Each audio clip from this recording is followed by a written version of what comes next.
ایک مرتبہ کفار نے حضرت عمار رضی اللہ تعالی عنہ کو، آپ کے والد یاسر کو اور آپ کی والدہ سمیہ کو پکڑ لیا۔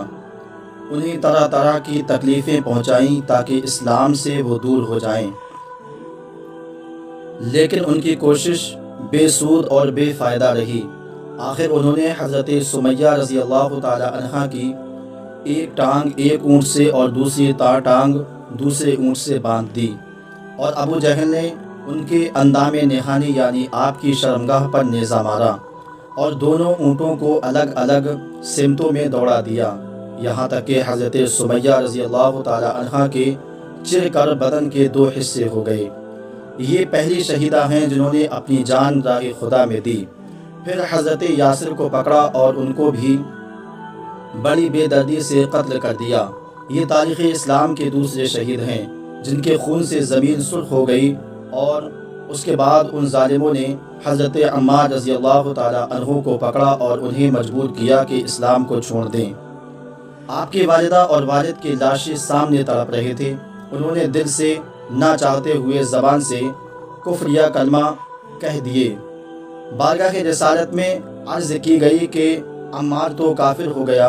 حضور صلی اللہ تعالی علیہ وسلم نے ارشاد فرمایا، ہرگز نہیں، عمار تو سر سے لے کر قدموں تک ایمان سے بھرا ہوا ہے، ایمان اس کے گوشت اور خون میں رگ رگ میں بسا ہوا ہے۔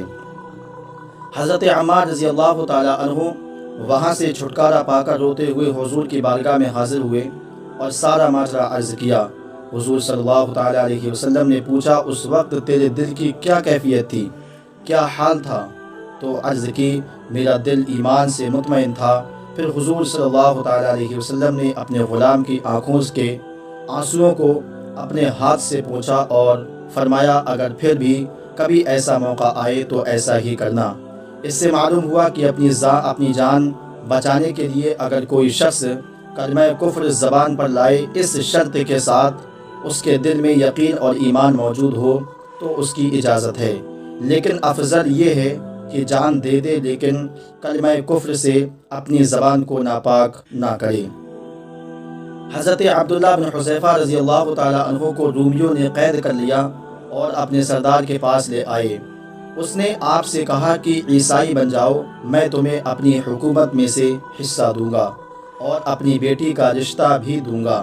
آپ نے فرمایا، تو مجھے اپنی ساری دولت اور جائیداد اور سارے اہل عرب کی دولت اس شرط پر دے کہ میں ایک لمحہ کے لیے بھی اپنے نبی کریم صلی اللہ تعالی علیہ وسلم کے دین سے دور ہو جاؤں تو پھر بھی میں قبول نہیں کروں گا۔ اس نے دھمکی دی کہ میں تمہیں قتل کر دوں گا۔ آپ نے فرمایا، 100 بار خوشی ہے کہ میں حضور کے دین کے لیے مر جاؤں۔ اس نے آپ کو سولی پر لٹکانے کا حکم دیا اور تیر انداز کو کہا، ان کے ہاتھوں اور پاؤں پر آہستہ آہستہ چوٹیں لگاؤ۔ انہوں نے ایسا کرنا شروع کیا اور اس نے پھر عیسائیت قبول کرنے کی پیشکش کی۔ آپ نے انکار کر دیا۔ پھر اس نے سولی سے اتارنے کا حکم دیا۔ پھر ایک تانبے کی دیگ کو آگ پر تپایا گیا اور ایک مسلمان قیدی کو حضرت عبداللہ کے سامنے اس میں پھینک دیا گیا اور اس نے بڑی وہیں تڑپ کر جان دے دی۔ اس دھمکی کے بعد پھر اس نے کوشش کی کہ یہ عیسائیت کو قبول کر لے۔ آپ انکار کرتے رہے۔ آخرکار انہیں دیگ میں پھینکنے کا حکم دیا۔ جب جلاد انہیں اٹھا کر اس تپتی ہوئی دیگ کی طرف لے جا رہے تھے تو دین میں مضبوط اور استقامت کے اس پہاڑ میں ڈر اور خوف کی ہلکی سی بھی جھلک نہ تھی۔ جب دیگ کے کنارے تک پہنچے تو آپ کی آنکھوں سے آنسو ٹپک پڑے۔ بادشاہ کو خیال آیا کہ شاید اب اسلام چھوڑ کر میرا مذہب قبول کر لیں گے، اس لیے واپس لانے کا حکم دیا۔ بادشاہ نے رونے کی وجہ پوچھی۔ آپ نے فرمایا کہ میں اس لیے رو پڑا تھا کہ میری ایک جان ہے جسے اللہ کی رضا کے لیے اس دیگ میں ڈالا جا رہا ہے۔ کاش میرے پاس اتنی جانیں ہوتی جتنے میرے جسم پر بال ہیں اور میں سب کو اپنے رب کی رضا حاصل کرنے کے لیے اس عذاب میں ڈال دیتا۔ بادشاہ نے آپ کو قید کر دیا اور کھانا پینا بند کر دیا۔ کافی دن بھوکا اور پیاسا رکھنے کے بعد کچھ شراب اور کچھ خنزیر کا گوشت ان کی طرف بھیجا، لیکن آپ نے ہاتھ نہ لگایا۔ بادشاہ نے پھر اپنے دربار میں بلایا اور نہ کھانے کی وجہ پوچھی۔ آپ نے فرمایا، پریشانی کی حالت میں اگرچہ اس کا استعمال حرام نہیں، لیکن میں تجھے یہ موقع نہیں دینا چاہتا تھا کہ تو میرے ایمان کی کمزوری کی وجہ سے خوشی کا اظہار کرے۔ بادشاہ نے کہا اس طرح کرو کہ میرے سر کو بوسہ دو اور میں تمہیں آزاد کر دوں گا۔ آپ نے فرمایا کہ میرے ساتھ تمام مسلمان قیدیوں کو آزاد کرو گے؟ اس نے کہا ہاں۔ چنانچہ آپ نے اس کے سر کو چوما اور اس نے آپ کو اور تمام مسلمان قیدیوں کو آزاد کر دیا۔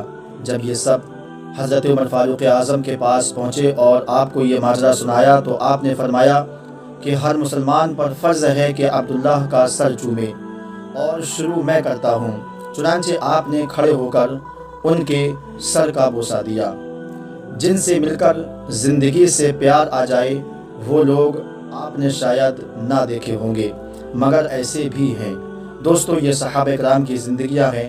کیسی بھی پریشانی آئی لیکن حضور صلی اللہ تعالی علیہ وسلم کا دیا ہوا ایمان کبھی نہیں چھوڑا۔ دوستو، اگر ہماری ویڈیو اچھی لگی ہو تو ویڈیو کو لائک شیئر ضرور کریں، اور آخر میں گزارش ہے ہمارے چینل کو سبسکرائب کریں۔ السلام علیکم۔